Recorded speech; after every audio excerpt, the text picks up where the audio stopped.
Hi friends, good morning. നമ്മൾ electronegativity ആണ് പഠിക്കാൻ പോകുന്നത്. +1 ചാപ്റ്റർ 3ലെ പീരിയോഡിക് ട്രെൻഡ്സ് ആണ് നമ്മൾ കണ്ടുകൊണ്ടിരുന്നത്. Electron gain enthalpy, ionisation energy, atomic size, ionic radius ഇങ്ങനെയുള്ള കാര്യങ്ങളെല്ലാം നമ്മൾ കണ്ടു. അടുത്തത് ഇലക്ട്രോനെഗറ്റിവിറ്റി. ഇലക്ട്രോനെഗറ്റിവിറ്റി എന്ന് പറഞ്ഞാൽ എന്താണ്? Electronegativity of an atom in a compound is ability of the atom to attract shared pair of electrons. Share ചെയ്തിരിക്കുന്ന ഇലക്ട്രോൺസിനെ അട്രാക്ട് ചെയ്യാനുള്ള കഴിവ്, അല്ലെങ്കിൽ ഒരു ആറ്റത്തിന് ഇലക്ട്രോൺസിനെ അട്രാക്ട് ചെയ്യാനുള്ള കഴിവാണ് ഇലക്ട്രോനെഗറ്റിവിറ്റി. ഇലക്ട്രോനെഗറ്റിവിറ്റി കൂടുതലുള്ളവർക്ക് ഇലക്ട്രോൺസിനെ അട്രാക്ട് ചെയ്യാനുള്ള പവർ കൂടുതലായിരിക്കും. It's not a measurable quantity and so it has no unit. അപ്പോൾ ഇലക്ട്രോനെഗറ്റിവിറ്റി ഡയറക്റ്റ്ലി മെഷർ ചെയ്യാൻ പറ്റില്ല, അതുകൊണ്ട് ഇതിന് യൂണിറ്റ് ഇല്ല. There are different scales for measuring electronegativity of elements. Most commonly used is Pauling's electronegativity scale developed by Linus Pauling. Pauling's electronegativity scale ആണ് നമ്മൾ electronegativity measure ചെയ്യാൻ വേണ്ടി യൂസ് ചെയ്യുന്നത്. ഇനി ഈ ഇലക്ട്രോനെഗറ്റിവിറ്റിയും അറ്റോമിക് സൈസിനെയും ന്യൂക്ലിയർ ചാർജിനെയും ഡിപ്പെൻഡ് ചെയ്യുന്നുണ്ട്. അറ്റോമിക് റേഡിയസ് കൂടുന്നതിനനുസരിച്ച് electronegativity കുറയും. ന്യൂക്ലിയർ ചാർജ് കൂടുന്നതിനനുസരിച്ച് ഇലക്ട്രോനെഗറ്റിവിറ്റി കൂടും. എങ്ങനെയായിരിക്കും? നമുക്ക് പീരിയോഡിക് ടേബിൾ അറിയാം. പീരിയോഡിക് ടേബിൾ അറ്റോമിക് സൈസ് കൂടുക, അതായത് ഇപ്പോൾ ഹൈഡ്രജൻ തൊട്ട് താഴേക്ക് വരുന്തോറും ആറ്റത്തിൻ്റെ സൈസ് കൂടും നമുക്കറിയാം, കാരണം ഷെല്ലുകളുടെ എണ്ണം കൂടുന്നതുകൊണ്ട്. ഇങ്ങനെ താഴേക്ക് വരുന്തോറും അറ്റോമിക് സൈസ് കൂടുമ്പോൾ ഇലക്ട്രോണിനെ അട്രാക്ട് ചെയ്യാനുള്ള കഴിവ് കൂടുമായിരിക്കോ കുറയുമായിരിക്കോ ചെയ്യുന്നത്?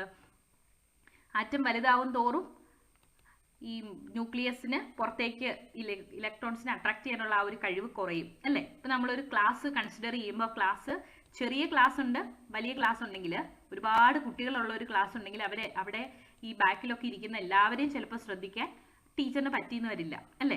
കാരണം ഇത്രയും വലിയ ക്ലാസ്സാണ്, ഒരുപാട് കുട്ടികളുണ്ട്, അല്ലേ? പക്ഷെ ചെറിയൊരു ക്ലാസ് ആണെങ്കിലോ അവിടെ ഒരാൾ അനങ്ങിയ ടീച്ചർക്ക് അറിയാൻ പറ്റും, അല്ലേ? അതുപോലെ തന്നെ ഒരു ആറ്റം കൺസിഡർ ചെയ്യുമ്പോൾ ആറ്റത്തിൻ്റെ ന്യൂക്ലിയസിന് എപ്പോഴും ഫുൾ ഇലക്ട്രോൺസിനെ കൺട്രോൾ ചെയ്യാൻ പറ്റുന്നത്, അല്ലെങ്കിൽ ഇലക്ട്രോൺസിനെ വീണ്ടും അട്രാക്ട് ചെയ്യാൻ പറ്റുന്ന എപ്പോഴാണ്? ആറ്റത്തിൻ്റെ സൈസ് കുറഞ്ഞിരിക്കുമ്പോഴാണ്. അപ്പോൾ നമുക്ക് ഈ ഒരു electro positivity, electron gain enthalpy, electronegativity, ഇതുപോലുള്ള എല്ലാ അയോണൈസേഷൻ എൻതാൽപ്പി എല്ലാം നമുക്ക് അറ്റോമിക് സൈസ് ആയിട്ട് റിലേറ്റ് ചെയ്ത് പറയാൻ പറ്റും. Atomic size and nuclear charge. അപ്പോൾ ഈ ഒരു പീരിയോഡിക് ടേബിളിലെ അറ്റോമിക് സൈസും ന്യൂക്ലിയർ ചാർജും അറിയാമെങ്കിൽ നമുക്ക് പെട്ടെന്ന് തന്നെ ഈ ട്രെൻഡുകൾ മുഴുവനും കണ്ടുപിടിക്കാൻ പറ്റും. അപ്പോൾ അറ്റോമിക് സൈസ് കൂടുമ്പോൾ ഇലക്ട്രോണിനെ അട്രാക്ട് ചെയ്യാനുള്ള പവർ കുറയുന്നു, കാരണം ന്യൂക്ലിയസിന് പുറത്തേക്കുള്ള ആ ഒരു അട്രാക്ഷൻ കുറയുന്നു. അതുകൊണ്ട് തന്നെ ഇലക്ട്രോനെഗറ്റിവിറ്റി കുറയുന്നു. താഴേക്ക് വരുന്തോറും അല്ലെ സൈസ് കൂടുന്തോറും ഇലക്ട്രോനെഗറ്റിവിറ്റി കുറയുന്നു. ഇനി ഒരു പീരീഡിൽ left to right atomic size കുറയാണെന്ന് നമുക്കറിയാം. അറ്റോമിക് സൈസ് കുറയുമ്പോൾ ഇലക്ട്രോൺസിനെ അട്രാക്ട് ചെയ്യാനുള്ള പവറും കൂടുതലായിരിക്കും. ഇനി ന്യൂക്ലിയർ ചാർജ് വെച്ച് പറയുമ്പോൾ എങ്ങനെയാ? ന്യൂക്ലിയർ ചാർജ് കൂടുന്നതിനനുസരിച്ച് ഇലക്ട്രോൺസിനെ അട്രാക്ട് ചെയ്യാനുള്ള പവർ കൂടും, അല്ലേ? ഇപ്പോൾ ടീച്ചേഴ്സിന്റെ സ്ട്രിക്ട്നെസ് അല്ലെങ്കിൽ ചാർജ് കൂടുന്നതിനനുസരിച്ച് കുട്ടികളെ കൂടുതൽ കൺട്രോൾ ചെയ്യാൻ നിർത്താൻ പറ്റും, അല്ലേ? അതുപോലെ ഒരു ആറ്റത്തിന്റെ ന്യൂക്ലിയസ് കൺസിഡർ ചെയ്യുമ്പോൾ ന്യൂക്ലിയസിന്റെ ചാർജ് കൂടിയാൽ അതിനനുസരിച്ച് ഇലക്ട്രോണിനെ അട്രാക്ട് ചെയ്യാനുള്ള പവർ കൂടും, ഇലക്ട്രോനെഗറ്റിവിറ്റി കൂടും. അപ്പോൾ ഒരു പീരിയോഡിക് ടേബിൾ എങ്ങനെയായിരിക്കും ഇലക്ട്രോനെഗറ്റിവിറ്റി? മുകളിൽ നിന്ന് താഴേക്ക് വരുന്തോറും ആറ്റത്തിന്റെ സൈസ് കൂടുന്നു, അതുകൊണ്ട് തന്നെ ഇലക്ട്രോനെഗറ്റിവിറ്റി കുറയുന്നു. ലെഫ്റ്റിൽ നിന്ന് റൈറ്റിലേക്ക് പോകുന്തോറും ന്യൂക്ലിയർ ചാർജ് കൂടുന്നു, ആറ്റത്തിന്റെ സൈസ് കുറയുന്നു, അതുകൊണ്ട് തന്നെ ഇലക്ട്രോണിനെ അട്രാക്ട് ചെയ്യാനുള്ള കഴിവ് റൈറ്റിലേക്ക് പോകുമ്പോൾ കൂടുതലായിരിക്കും. അപ്പോൾ electronegativity left to right increase ചെയ്യുന്നു, ടോപ്പ് ടു ബോട്ടം ഡിക്രീസ് ചെയ്യുന്നു. ഇതാണ് ഇലക്ട്രോനെഗറ്റിവിറ്റിയുടെ ഒരു general trend. Okay, atomic size and nuclear charge. Generally, electronegativity increases across a period and decreases element group. നമ്മൾ പറഞ്ഞ കാര്യം തന്നെ, ഒരു പീരീഡിൽ ലെഫ്റ്റ് ടു റൈറ്റ് ഇലക്ട്രോനെഗറ്റിവിറ്റി കൂടുന്നു, top to bottom electronegativity decrease ചെയ്യുന്നു. So in modern periodic table, fluorine is most electronegative element and francium is least electronegative element. ഇതിൽ ഏറ്റവും കൂടുതൽ ഇലക്ട്രോനെഗറ്റിവിറ്റി ആർക്കായിരിക്കും? ഏറ്റവും റൈറ്റിലേക്ക് പോകുമ്പോഴാണ് ഇലക്ട്രോനെഗറ്റിവിറ്റി കൂടി വരുന്നത്. പിന്നെ നമ്മൾ 18 ഗ്രൂപ്പ് എലമെന്റ്സിനെ കൺസിഡർ ചെയ്യുന്നില്ല, കാരണം അവർക്ക് ഇലക്ട്രോണിൻ്റെ ഒന്നും ആവശ്യമില്ല, അവർ ഫുള്ളി ഫിൽഡ് ആയിട്ട് സ്റ്റേബിൾ ആയിട്ടിരിക്കുകയാണ്. പിന്നെ ഏറ്റവും മേളിലാണ് ഏറ്റവും ഇലക്ട്രോനെഗറ്റിവിറ്റി കൂടുതൽ, അതുപോലെ തന്നെ റൈറ്റിലേക്ക് പോകുമ്പോഴാണ് കൂടുതൽ. അപ്പോൾ ഏറ്റവും മേളിൽ ഏറ്റവും റൈറ്റിൽ ഇരിക്കുന്ന അൺസ്റ്റേബിൾ ആയിട്ടുള്ള അല്ലെങ്കിൽ ഇലക്ട്രോണിന് ആവശ്യമുള്ള എലമെന്റ് ആരാണ്? ഫ്ലൂറിനാണ്. അതുകൊണ്ട് ഫ്ലൂറിനാണ് മോസ്റ്റ് ഇലക്ട്രോനെഗറ്റീവ് ആറ്റം നമ്മുടെ മോഡേൺ പീരിയോഡിക് ടേബിൾ. അപ്പോൾ ഏറ്റവും ഇലക്ട്രോനെഗറ്റിവിറ്റി കുറവ് ആർക്കായിരിക്കും? ഏറ്റവും ലെഫ്റ്റിൽ, അതുപോലെ ഏറ്റവും താഴെയുള്ള ആൾക്കായിരിക്കും ഏറ്റവും ഇലക്ട്രോനെഗറ്റിവിറ്റി കുറവ്. അങ്ങനെ നോക്കുമ്പോൾ ഫ്രാൻസിയം ആയിരിക്കും ഏറ്റവും ഇലക്ട്രോനെഗറ്റിവിറ്റി കുറഞ്ഞ എലമെന്റ്. അപ്പോൾ ഏറ്റവും കൂടിയ ആൾ ഫ്ലൂറിൻ, ഏറ്റവും കുറഞ്ഞ ആൾ ഫ്രാൻസിയം. ഇനി ഫ്രാൻസിയം ഒരു റേഡിയോ ആക്റ്റീവ് എലമെന്റ് ആണ്. അങ്ങനെ നോക്കുമ്പോൾ സ്റ്റേബിൾ ആയിട്ടുള്ള ആറ്റം ഏതാണ് ഇലക്ട്രോനെഗറ്റിവിറ്റി കൂടുതലെന്ന് ചോദിച്ചാൽ അത് സീഷ്യം ആയിരിക്കും. അല്ലാതെ ജനറലി ഏത് ആറ്റത്തിനാണ് ഇലക്ട്രോനെഗറ്റിവിറ്റി ഏറ്റവും കുറവെന്ന് ചോദിച്ചാൽ അത് ഫ്രാൻസിയം ആയിരിക്കും. Okay, since francium is radioactive, cesium is least electronegative stable element. In Pauling scale, electronegativity of fluorine is 4 and that of oxygen is 3.5. ഇതാണ് പോളിംഗ് സ്കെയിലിലുള്ള ഇലക്ട്രോനെഗറ്റിവിറ്റിയുടെ ആ ഒരു value. Electronegativity of an element is not constant. It varies depend on element to which it is bond. നമ്മൾ ഏത് elements തമ്മിലാണോ bond form ചെയ്തിരിക്കുന്നത് അതിനനുസരിച്ച് ഇലക്ട്രോനെഗറ്റിവിറ്റിക്ക് ഡിഫറൻസ് വരാം. It is directly related to non metallic character of element. Electronegativity is directly proportional to non metallic character of element. ഒരു element non metallic character കൂടുതലാണെങ്കിൽ electronegativity കൂടുതലായിരിക്കും. And increase in electronegativity across A period increase and increase in non metallic character and decrease in metallic character. Periodic ടേബിളിൽ left to right electronegativity കൂടുന്നു, അതുകൊണ്ട് തന്നെ metallic character കുറയുന്നു, non metallic character കൂടുന്നു. Electronegativity കൂടുമ്പോൾ non metallic ക്യാരക്ടറും കൂടും, electronegativity കുറയുമ്പോൾ non metallic ക്യാരക്ടറും കുറയും. ഓക്കെ, ഇതാണ് ഇലക്ട്രോനെഗറ്റിവിറ്റി. അടുത്തത് ഇലക്ട്രോ പോസിറ്റിവിറ്റി. ഇലക്ട്രോ പോസിറ്റിവിറ്റി എന്താണ്? Tendency of an atom to lose the most loosely bound electron.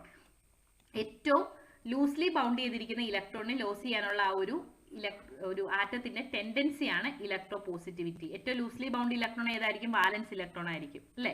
ഇപ്പോൾ നമ്മളൊരു ന്യൂക്ലിയസ്, ഒരു ആറ്റം കൺസിഡർ ചെയ്യുന്നു, ന്യൂക്ലിയസ് ഉണ്ട്, ഷെല്ലുകളുണ്ട്.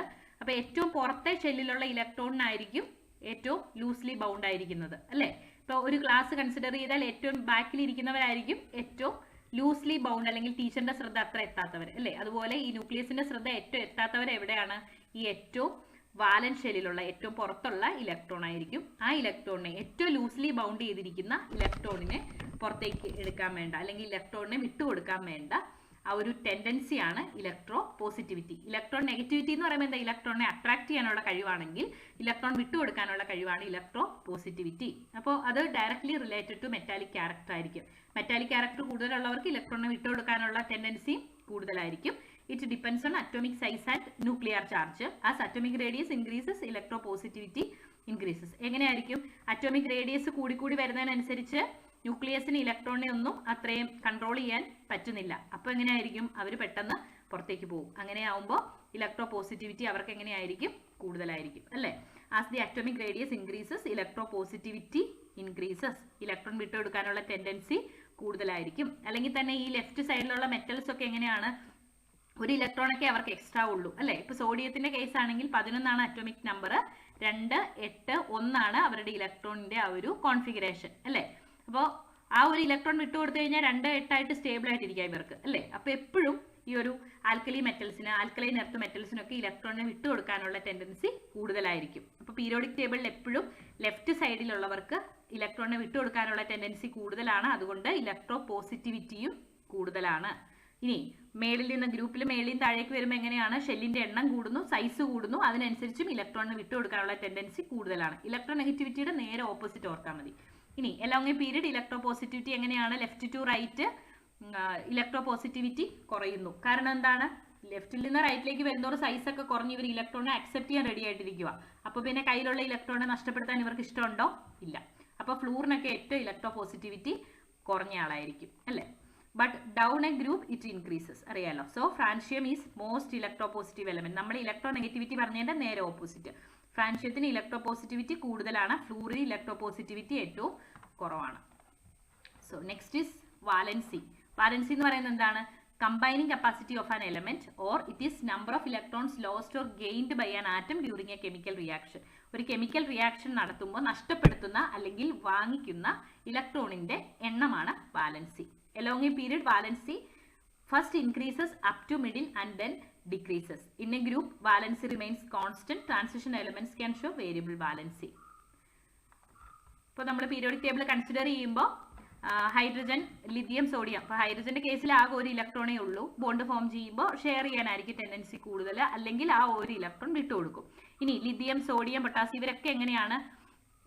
ഇവരുടെ എല്ലാം ഔട്ടർ ഷെല്ലിൽ ഒരു ഇലക്ട്രോൺ ആണ് മിച്ചമുള്ളത്. ബാക്കിയെല്ലാം 8 ആയിട്ട് സെറ്റ് ആയിട്ടിരിക്കുകയാണ്. ഓക്കെ, അപ്പോൾ ഒരു ഇലക്ട്രോൺ മിച്ചമുണ്ടെങ്കിൽ അവർക്ക് ആ ഒരു ഇലക്ട്രോൺ കൊടുത്തു കഴിഞ്ഞാൽ പിന്നെ സ്റ്റേബിൾ കോൺഫിഗറേഷൻ കിട്ടും അല്ലേ? എല്ലാവരും ഒക്ടറ്റ് കംപ്ലീറ്റ് ചെയ്യാനാണ് നോക്കുന്നത്. അപ്പോൾ ഈ hydrogen, lithium, sodium, potassium, rubidium, caesium, francium ഇവരുടെ എല്ലാ ഔട്ടർ ഷെല്ലിൽ എത്ര ഇലക്ട്രോൺ ആണ്? ഒരു ഇലക്ട്രോൺ ആണ്. അത് അവർ വിട്ടുകൊടുക്കുന്നു. അപ്പോൾ ഇവരുടെ ബാലൻസി എത്രയാണ്? 1. ഇനി ബെറിലിയം, മഗ്നീഷ്യം, കാൽഷ്യം, സ്ട്രോൺഷ്യം ഒക്കെ എങ്ങനെയാണ്? ബെറിലിയത്തിന്റെ അറ്റോമിക് നമ്പർ 1, 2, 3, 4 ആണ് നമുക്കറിയാം അല്ലേ? അപ്പോൾ 1s2, 2s2 അല്ലെങ്കിൽ 2, 2 ആണ് ഇവരുടെ ഇലക്ട്രോണിക് കോൺഫിഗറേഷൻ. അപ്പോൾ ഈ 2 ഇലക്ട്രോണിനെ വിട്ടുകൊടുക്കാനാണ് ബെറിലിയത്തിനും മഗ്നീഷ്യം, കാൽഷ്യം ഇവർക്കെല്ലാം ടെൻഡൻസി കൂടുതൽ. ഔട്ടർ ഇപ്പോൾ മഗ്നീഷ്യം ഒക്കെ വരുമ്പോഴേക്കും ഇലക്ട്രോൺ 2 8 2 എന്നാവും ഇലക്ട്രോണിക് കോൺഫിഗറേഷൻ അല്ലേ. അതുപോലെ കാൽഷ്യം എല്ലാം വരുമ്പോൾ ഔട്ടർ ഷെല്ലിൽ 2 ഇലക്ട്രോൺസ് ആയിരിക്കും ഉള്ളത്. അപ്പോൾ അത് വിട്ടു കൊടുത്തിട്ട് സ്റ്റേബിൾ ആയിട്ടിരിക്കാനാണ് ഇവർക്ക് ഇഷ്ടം. അതുകൊണ്ട് സെക്കൻഡ് ഗ്രൂപ്പ് എലമെന്റ്സിന് എല്ലാവർക്കും എങ്ങനെയായിരിക്കും, വാലൻസി 2 ആയിരിക്കും. വാലൻസി എന്താണ്? ഒരു ബോണ്ട് ഫോം ചെയ്യുമ്പോൾ വിട്ടുകൊടുക്കുന്ന അല്ലെങ്കിൽ സ്വീകരിക്കുന്ന ഇലക്ട്രോൺസിന്റെ എണ്ണമാണ് വാലൻസി. ഇപ്പം ഇവരുടെ ഔട്ടർ ഷെല്ലിൽ 1 2 ഒക്കെ ഇലക്ട്രോൺ ഉള്ളവർ അത് കൊടുത്ത് ഒഴിവാക്കാനേ നോക്കുള്ളൂ. ഇനി ഈ ഡി ഗ്രൂപ്പ് എലമെന്റ്സ് കുറച്ച് പ്രത്യേകത ഉള്ളവരാണ്. ഇനി അടുത്തത് നമ്മുടെ 13ാം ഗ്രൂപ്പ് വരുമ്പോൾ ബോറോൺ, അലുമിനിയം, ഗാലിയം, ഇവരുടെ കേസിൽ 3 ആണ് ഇവരുടെ ഔട്ടർ ഇലക്ട്രോണിന്റെ എണ്ണം. അതായത് 8 ഇലക്ട്രോൺ ഒക്കെ കഴിഞ്ഞിട്ട് പിന്നെയുള്ളത് എത്രയാണ്? 13 അലുമിനിയത്തിന്റെ അറ്റോമിക് നമ്പർ നമുക്കറിയാം. അപ്പൊ അലുമിനിയത്തിന്റെ ഇലക്ട്രോണിക് കോൺഫിഗറേഷൻ ഇങ്ങനെ വരും 2 8 3. ഇപ്പൊ ഫസ്റ്റ് ഗ്രൂപ്പിലുള്ളവർ, ഫസ്റ്റ് പീരീഡിലുള്ളവരുടെയും സെക്കൻഡ് പീരീഡുകാരുടെയൊക്കെ ചെറിയൊരു വ്യത്യാസം വരാം. കാരണം അവർക്ക് അവരുടെ ഇലക്ട്രോണിക് കോൺഫിഗറേഷനിൽ ചെറിയ വ്യത്യാസമുണ്ട്. പക്ഷെ ജനറൽ ട്രെൻഡ് എങ്ങനെയാണ്? 13ാം ഗ്രൂപ്പിൽ 2 8 3 ആണ്. അല്ലെങ്കിൽ 8 ഇലക്ട്രോൺസ് കഴിഞ്ഞിട്ട് പിന്നെ 3 ഇലക്ട്രോൺ ആണ് മിച്ചമുള്ളത്. അപ്പൊ എന്ത് ചെയ്യും? ഈ 3 എണ്ണത്തെ കൊടുത്ത് ഒഴിവാക്കാൻ നോക്കും. അപ്പൊ ഇവരുടെ ബാലൻസ് എത്രയാണ്?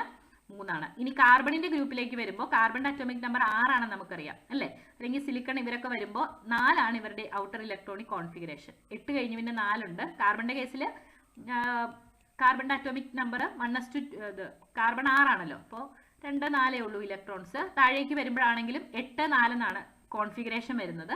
അപ്പൊ അവരുടെ കേസിൽ കാർബണിന് 4 എണ്ണം കൊടുക്കാനും ബുദ്ധിമുട്ടാണ്, 4 എണ്ണം സ്വീകരിക്കാനും ബുദ്ധിമുട്ടാണ്. അങ്ങനെയുള്ള കേസിൽ അവർ കോവാലന്റ് ബോണ്ട് ഇലക്ട്രോൺ ഷെയർ ചെയ്താണ് ഫോം ചെയ്യുന്നത്, നമ്മൾ കണ്ടിട്ടുണ്ട്. ഇനി അപ്പോൾ കാർബൺ ഗ്രൂപ്പിന്റെ മുഴുവൻ വാലൻസി എത്രയാണ്? 4 ആണ്. ഇനി നൈട്രജൻ, ഫോസ്ഫറസ്, നൈട്രജന്റെ അറ്റോമിക് നമ്പർ 7 ആണ്. അല്ലെങ്കിൽ 2 5 ആണ് പുറത്തുള്ള ഇലക്ട്രോൺ അല്ലെ. 5 ഇലക്ട്രോൺ ഒന്നും വിട്ടുകൊടുക്കാൻ നൈട്രജൻ ഇഷ്ടപ്പെടുന്നില്ല. പകരം 3 ഇലക്ട്രോൺ വാങ്ങാനാണ് നൈട്രജൻ ഇഷ്ടപ്പെടുന്നത്. അപ്പോൾ കൊടുക്കുന്നില്ല, വാങ്ങുകയാണ് ചെയ്യുന്നത്. വാങ്ങുന്ന ഇലക്ട്രോണിന്റെ എണ്ണം 3 തന്നെയാണ്. അപ്പൊ nitrogen, phosphorus, arsenic, antimony, bismuth ഇവരുടെ ഗ്രൂപ്പിലുള്ള എല്ലാവരുടെയും വാലൻസി 3 തന്നെയാണ്. ഇനി ഓക്സിജൻ, സൾഫർ, ഓക്സിജന്റെ അറ്റോമിക് നമ്പർ എത്രയാണ്? 8 ആണ് ഓക്സിജന്റെ അറ്റോമിക് നമ്പർ. 2 6 ആണ് ഇലക്ട്രോണിക് കോൺഫിഗറേഷൻ. 6 എണ്ണം ഉള്ളയാള് 8 ആവാൻ വേണ്ടി 2 എണ്ണം ആരുടെയെങ്കിലും കയ്യിൽ നിന്ന് വാങ്ങുന്നു. അപ്പോൾ oxygen, sulphur, selenium, tellurium, polonium ഇവരുടെ എല്ലാവരുടെയും വാലൻസി എത്രയാണ്? 2. ഇനി ഫ്ലൂറിൻ, ക്ലോറിൻ, ബ്രോമിൻ, അയഡിൻ ഇവരുടെ എങ്ങനെ? ഫ്ലൂറിന്റെ ക്ലോറിന്റെ ഒക്കെ ഔട്ടർ ഷെല്ലിൽ 7 ഇലക്ട്രോൺ കംപ്ലീറ്റ് ആയിട്ട് നിൽക്കുക. 1 ഇലക്ട്രോൺ ആരെങ്കിലും കൊടുത്താൽ സെറ്റ് ആവും. അപ്പോൾ ഇവരുടെ 1 ഇലക്ട്രോൺ, ഇപ്പോൾ സോഡിയം ഒക്കെ ആയിട്ട് ബോണ്ട് ഫോം ചെയ്താൽ പെട്ടെന്ന് തന്നെ സോഡിയത്തിൽ നിന്ന് 1 ഇലക്ട്രോൺ വാങ്ങിയെടുക്കാം. ഇവർക്ക് ആ 1 ഇലക്ട്രോൺ കിട്ടും. അപ്പോൾ 1 ആണ് ഇവരുടെ വാലൻസി. പിന്നെ ഇവര് ബോണ്ടൊന്നും ഫോം ചെയ്യുന്നില്ല 18 ഗ്രൂപ്പ് എലമെന്റ്സ്. അപ്പോൾ വാലൻസി ആദ്യം കൂടി വരുന്നു, 1 2 3 4 വരെ എത്തി കാർബണിന്റെ കേസിൽ. ദെൻ അത് കഴിയുമ്പോൾ കുറഞ്ഞു വരുന്നു. ഇവരെ കൊടുക്കുന്ന ഇലക്ട്രോണിന്റെ എണ്ണമല്ല, വാങ്ങുന്ന ഇലക്ട്രോണിന്റെ എണ്ണമാണ് നൈട്രജൻ തൊട്ടുള്ള വാലൻസി. അപ്പോൾ 1 2 3 4 3 2 1 ഈ രീതിയിലാണ് ഇവരുടെ വാലൻസി പോകുന്നത്. ഇനി ഈ ഡി ഗ്രൂപ്പ് എലമെന്റ്സിന്റെ കേസ്, ഡി ബ്ലോക്ക് എലമെന്റ്സിന്റെ കേസിൽ വേരിയബിൾ ഓക്സിഡേഷൻ സ്റ്റേറ്റ് അല്ലെങ്കിൽ വാലൻസി കാണിക്കാറുണ്ട്. ആ ഒരു ഫോം ചെയ്യുന്ന ആരുമായിട്ടാണോ ബോണ്ട് ഫോം ചെയ്യുന്നത് അതിനനുസരിച്ച് അവരുടെ ആ ഒരു വാലൻസിക്ക് വ്യത്യാസം വരാറുണ്ട്. Okay, in A group along a period valency first increases up to middle and then decreases. S and p group എലമെന്റ്സിന്റെ കാര്യം മാത്രമാണ് നമ്മൾ, പി ബ്ലോക്ക് എലമെന്റ്സിന്റെ കാര്യം മാത്രമാണ് നമ്മൾ പറഞ്ഞത്. ഒരു ഗ്രൂപ്പിൽ വാലൻസി കോൺസ്റ്റന്റ് ആയിരിക്കും. ഒരു ഗ്രൂപ്പ് എടുത്താൽ ആ ഗ്രൂപ്പിൽ എല്ലാവരുടെയും ഇലക്ട്രോണിക് കോൺഫിഗറേഷൻ അല്ല ഔട്ടർ ഇലക്ട്രോണിക് കോൺഫിഗറേഷൻ സെയിം ആയിരിക്കും. അതുകൊണ്ട് അവരുടെ വാലൻസി സെയിം ആയിരിക്കും. ആൽക്കലി ഗ്രൂപ്പിൽ എല്ലാ എലമെന്റ്സിന്റെയും വാലൻസി 1 ആണ്. ആൽക്കലൈൻ എർത്ത് ഗ്രൂപ്പിലെ എല്ലാ എലമെന്റ്സിന്റെയും 2 ആണ്. ഈ രീതിയിൽ ട്രാൻസിഷൻ എലമെന്റ്സ് വേരിയബിൾ വാലൻസി കാണിക്കുന്നു. ഇനി valency numerically oxidation number of എലമെന്റിന് ഈക്വൽ ആണ്. ഡിഫറൻസ് എന്താണെന്ന് ചോദിച്ചാൽ ഓക്സിഡേഷൻ നമ്പർ പോസിറ്റീവ് അല്ലെങ്കിൽ നെഗറ്റീവ് ആവാം, വാലൻസി അങ്ങനെയല്ല. അപ്പോൾ ഓക്സിഡേഷൻ നമ്പർ ഇലക്ട്രോണിനെ കൊടുക്കുന്നവർക്ക് എന്ത് സൈൻ വരും? പോസിറ്റീവ് സൈൻ വരും അല്ലേ. 2 ഇലക്ട്രോണിനെ ആർക്കെങ്കിലും കൊടുത്താൽ അവർ +2 ആവും അവരുടെ ഓക്സിഡേഷൻ സ്റ്റേറ്റ്. നമ്മുടെ മഗ്നീഷ്യത്തിന്റെ ഒക്കെ കേസ്, കാൽഷ്യം, മഗ്നീഷ്യം ഒക്കെ. ഇനി 2 ഇലക്ട്രോൺ വാങ്ങുന്ന ഓക്സിജന്റെ ഒക്കെ കേസിലാവുമ്പോൾ എങ്ങനെയാ? ഓക്സിജന്റെ ഓക്സിഡേഷൻ നമ്പർ O2- ആവും. ഇലക്ട്രോൺ വാങ്ങുന്നവർക്ക് മൈനസും കൊടുക്കുന്നവർക്ക് പ്ലസും കിട്ടും. പക്ഷേ വാലൻസിയുടെ കേസിൽ പ്ലസും മൈനസും ഇല്ല, പകരം ആ ഒരു വാല്യൂ മാത്രമേ ഉള്ളൂ. 2 ആണ് ഓക്സിജന്റെയും മഗ്നീഷ്യത്തിന്റെയും വാലൻസി. കൊടുക്കുകയാണോ വാങ്ങുകയാണോ എന്നുള്ളത് നമ്മൾ അവിടെ നോട്ട് ചെയ്യുന്നില്ല. So that's about valency. ഇപ്പം നമ്മൾ ഇന്ന് പഠിച്ചത് വാലൻസി കണ്ടു, ഇലക്ട്രോ പോസിറ്റിവിറ്റി കണ്ടു, അതുപോലെ തന്നെ ഇലക്ട്രോ നെഗറ്റിവിറ്റി ഒരു വ്യത്യാസം വരുന്ന ആ ഒരു ട്രെൻഡ് കണ്ടു.